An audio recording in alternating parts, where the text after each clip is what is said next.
Hello. After finding God, finding a new sense of peace, Conor McGregor cleaned up and now he seems to have a way more efficient kinetic chain. He seems way more relaxed, snappy, he's very bouncy on the balls of his feet. This looks much quicker than we've seen in previous videos. His training looks loose and elastic, his posture is upright, he's using that karate style. And here, back in slow motion, we see that style again. We look at his technique. Conor McGregor has always had a huge emphasis on technique. And small differences in technique make huge differences in power.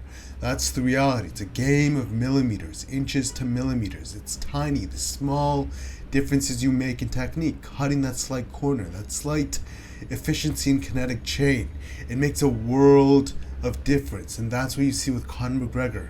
He's getting those millimeters back, those fine-tuning moments in his technique, which accentuate his power, accentuate his precision. That's exactly what we're seeing here, and truly, he looks much better. He looks healthier. He's glowing. He looks like a superior fighter to what we've seen in previous.